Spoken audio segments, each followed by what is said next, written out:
Hi guys, and welcome to my YouTube channel. My name is Nikki and I am the Managing Director of Ingenious Personnel, which is a recruitment agency. If this is your very first time joining us, this is the platform where we talk about recruitment, we talk about how to get employed, we talk about everything that has to do with careers. And on today's topic, I want to share some tips that you can start implementing today that will get you noticed by recruiters. Let's get to it.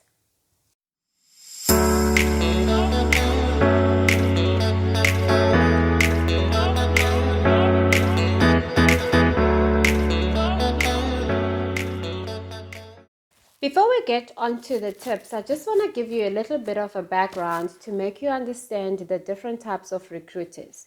Because you get a corporate recruiter and you get an external recruiter. So a corporate recruiter is the person that is working for a specific company.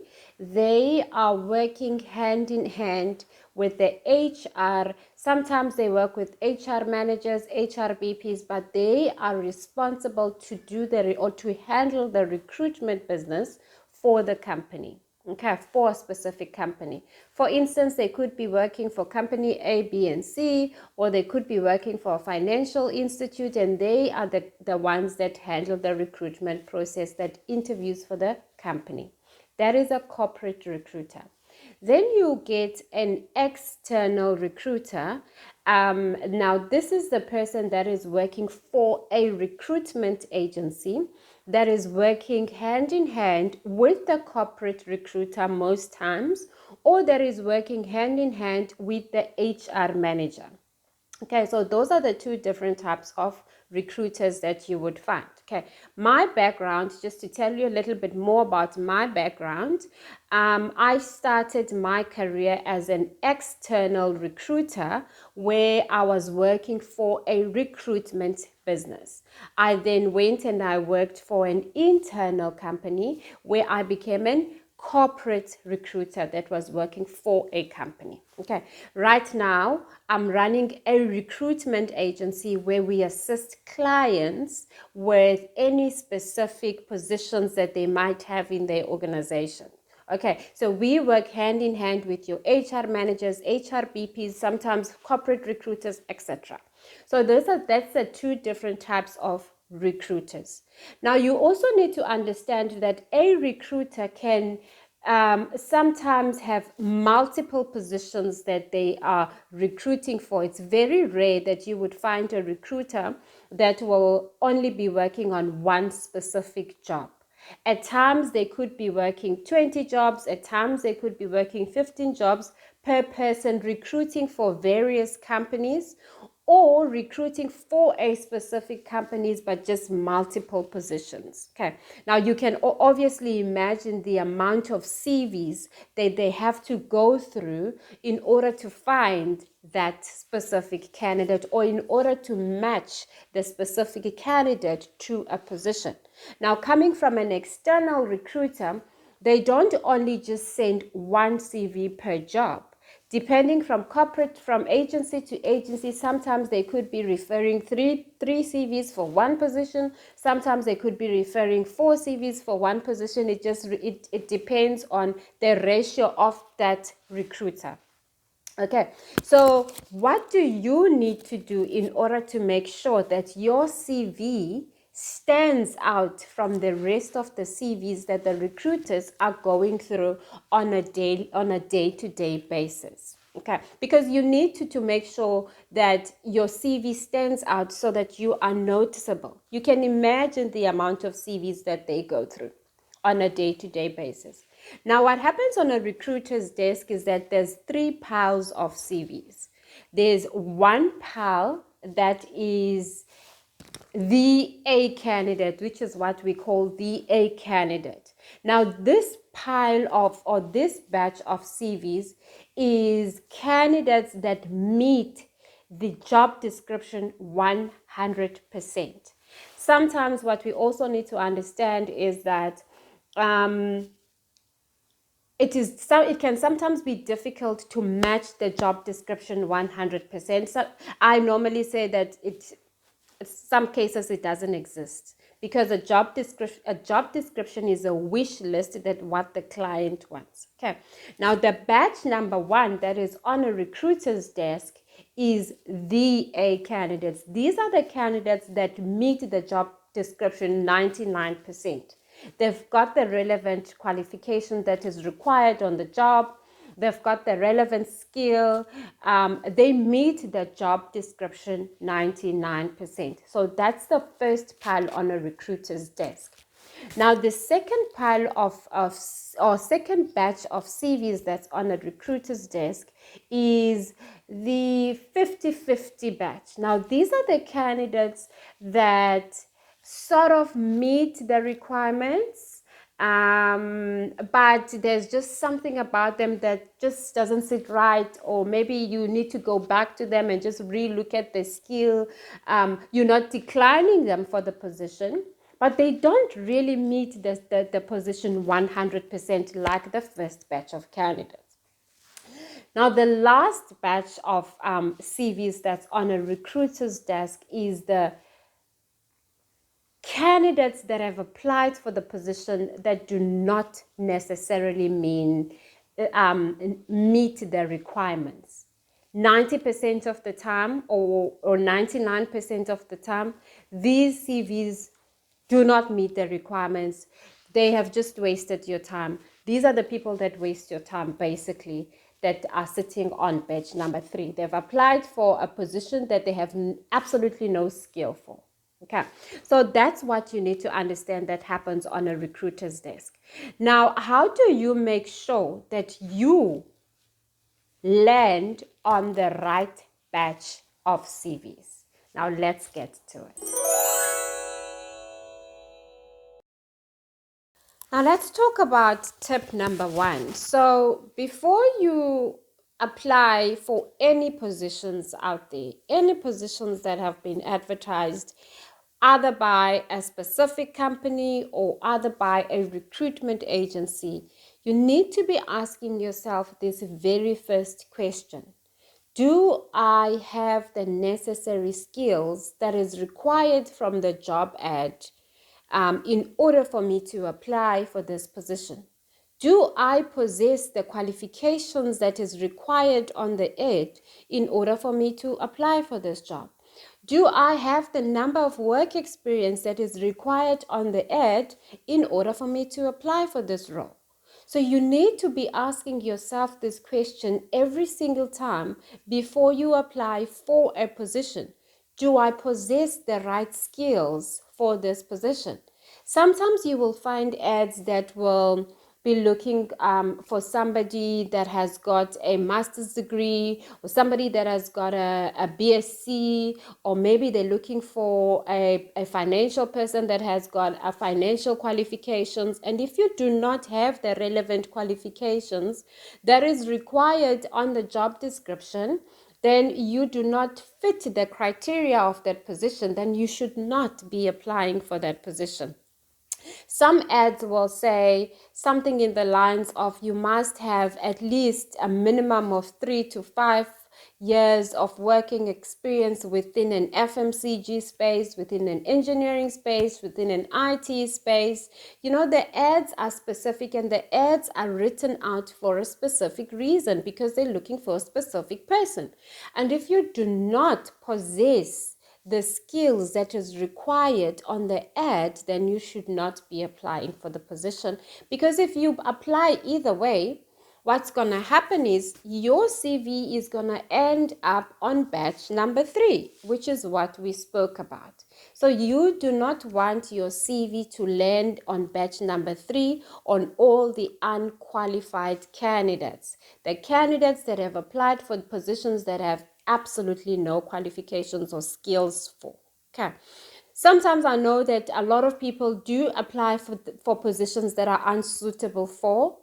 They apply either way, and you know, I see this all the time in our agency or in our recruitment agency, where we find candidates that will apply just randomly for every single ad that they see out there. I understand, because You know, sometimes we find ourselves in situations where we're really desperate to work, and we think that if you just randomly spamming people with your CV, something is going to happen. If the ad is looking for somebody that has got a master's degree, and you know you don't have a master's degree and you've got a matric certificate, what makes you think that you're going to get a call either way?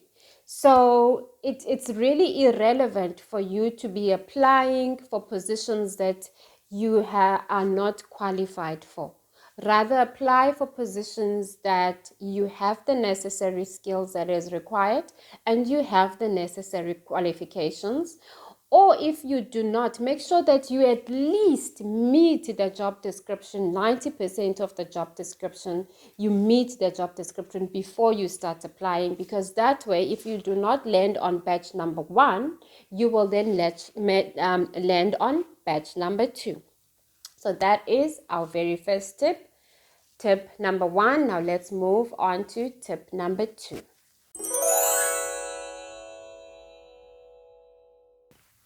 Tip number 2. So tip number 2 is, did I present my roles well enough or good enough? What that means is your work experience. How detailed did you put your or outline your responsibilities on your CV? A lot of times I find myself telling candidates, what else did you do? What else did you do? Tell me a little bit more, dragging the information out of the candidates. When you type your CV and when you go on to your duties, you have to outline every single thing that you have done in that job. You have to articulate your CV well so that it tells a story. Leave no information out unless you feel that is information that is irrelevant. Because there are some, information that could be irrelevant that you feel that you do not need to put it on your CV. But crucial information that you need to outline is things like what value are you bringing into the business? What is your value that you're bringing to the company? What have you achieved, your achievements? What have you done that has made you stand out? Any projects that you were involved in, that you took lead or that you were in charge of? These are the things that needs to be articulated on your job description. These are on your duties. These are the things that needs to come out, that needs to shine on your CV. Make sure that you articulate these things on your CV, and because once we see these things, we want to read more. They are engaging for a recruiter. Imagine we pick up a CV and it says, I have saved my company 1 million rand by doing this and this and this and this and this, or I've saved my business 500,000 a year by implementing a specific system in the business, blah, blah, blah, blah, blah. Now, if you pick up a CV like that as a recruiter, it's intriguing. You're like, oh, wow, I want to read more. So it grabs your attention. You want to put stuff that will grab the recruiter's attention, and achievements, what you've accomplished, your value, what you're bringing into the business, how you have articulated your duties, how detailed is your duties. That's why on my previous videos I talk about customizing your CV customization, because the minute a recruiter sees a specific word that is related to the job description on your CV, it makes them want to read more than them having to pick up a CV that you can clearly see that this person took no interest in doing the CV. Therefore, they will land on batch number 3. They are unsuitable, even though you do have the necessary experience. But you never ever want people to assume for you. You don't want the recruiter to assume, maybe he does have the experience. Let me phone him either way and just find out. They don't have that time to be assuming. You want to put the information there so that it is there, it is visible, they can read it, it is intriguing, it is exciting, and they get excited by reading what you have accomplished, because we do get excited to find candidates that will go on batch number 1. So that is tip number 2. Tip number 2, did you present your skills, or did you articulate what you have done accurately, that it grabs someone's attention? So that is tip number 2. Now let's move on to tip number 3.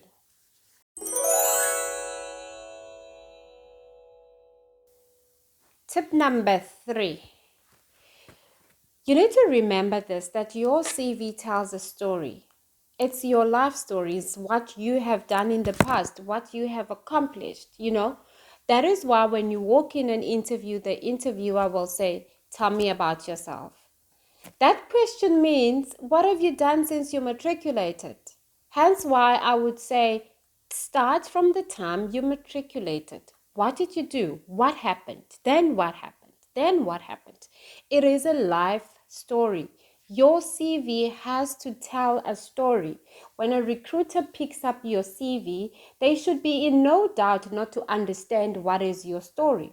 Now, what can work against you that will make you land on batch number 3 is if your CV does not tell a story. What that means is if you have jumped from job to job and job to job, and there is no consistency in your CV. Consistency is key. Consistency means stability. So you need to be stable in a position. You can't be moving from company to company to company. You spend 3 months in this company, you jump. You spend 6 months in this company, you jump. You spend a year in this business, you jump.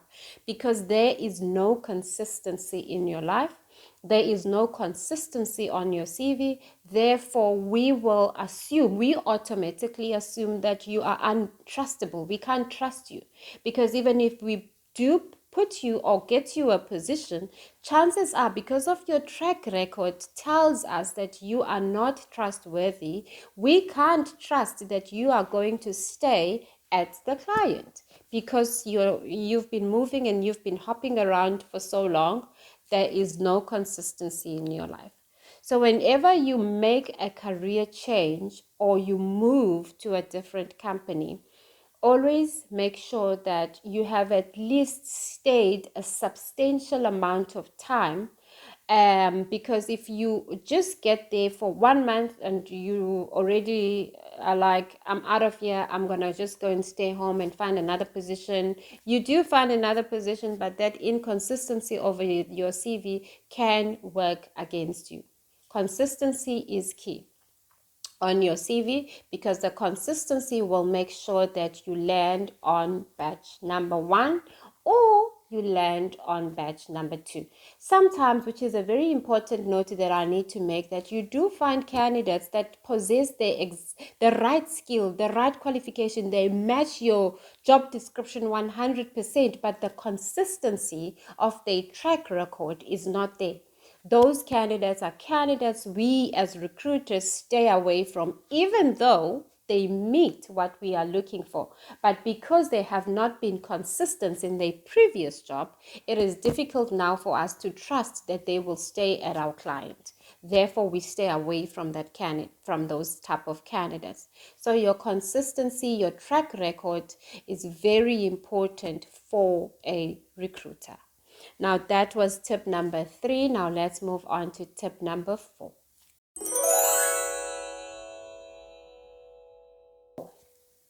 Tip number 4 is a tip that I always talk about whenever I talk about CV customization or how to do a CV. Anything that has to do with CVs, I always talk about this tip. And it is, your CV must be easy readable. It must be easy to read on the eye. It mustn't be too busy. It must be on point, telling a story, easy readable.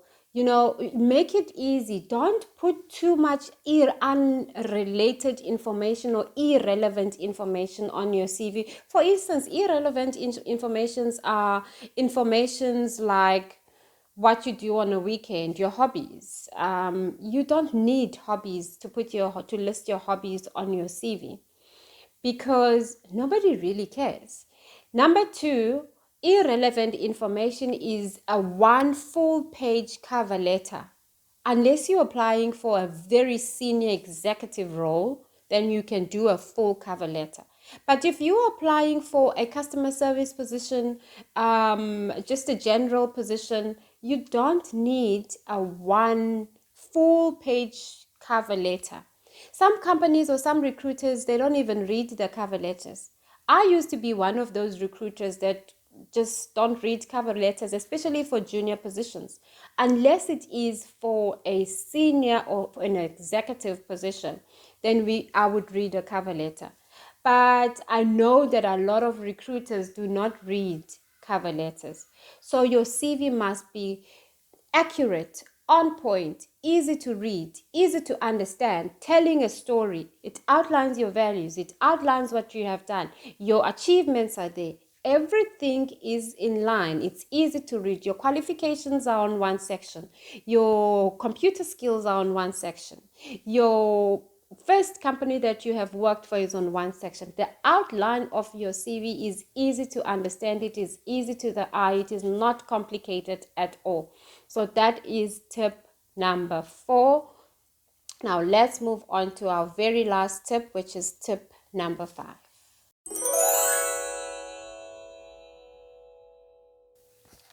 Our very last tip, tip number 5. Now, this is the tip that completely finishes me. Every time when I see this that candidates do, I just want to pull my hair and just scream. Because whenever you apply for a position, I always say, if you have typed your CV on a Word document, what you want to do is you want to PDF it and then email it as a PDF document. Stay away from scanned CV version. When you scan your CV and then you scan it through and we get the scanned version, sometimes these CVs, even the way that you candidates scan the CVs, it'll be upside down. If you're going to scan your CV through, look at it before you send it. See if it is appropriate for you to send it to a recruiter, because the scanned versions are just horrible. Horrible. We can't even make out what is on that scanned version. Plus, the second frustration of scanned CV is that as a recruiter, we then format your CV on a template, on the company's template, before it goes out to the client. So if your CV is scanned, that poor recruiter has to sit and retype your CV all over again, and it is time consuming. Most recruiters don't do that.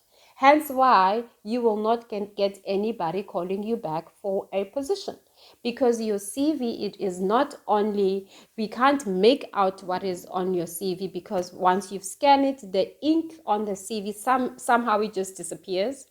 Number 2, we have to sit and try and figure out which one is page 1, which one is page 2, which recruiters don't have that time. They don't have that luxury. Remember in the beginning of the video, I said they could be working multiple positions. They don't have time to be sitting and rotating your CV this way or that way, or trying to figure out which one is page 1, which one is page 2. They just don't have that time. And they, most importantly, do not have the time to sit and redo your CV. My advice, type your CV in a Word document, PDF your CV if you want to, and then use that CV to apply for various positions. Do not go and scan your CV through, unless on the ad they said, please scan your CV to this. But when you do scan, make sure that your papers are in order. If you can by any way see that scanned version before it goes out, do that, because then you're sending your CV to a recruiter for a position, which is your career. So make sure that, whenever you scan a CV, the order of your papers are intact. Or my advice, if you want to use my advice, rather PDF it and email your CV through to the candidates, or send it in a Word document. That is also acceptable. So that is the end of this video. Thank you so much for sitting and watching this content. I hope that you did find value in it. If you did find value in it, please do feel free to share it with your network or within your network and help others that are going through the process. I will see you on my next video. We do post weekly content. If you have not subscribed to our channel, don't forget to like, subscribe, and you will be notified every time a new content gets uploaded. Thank you and do stay safe.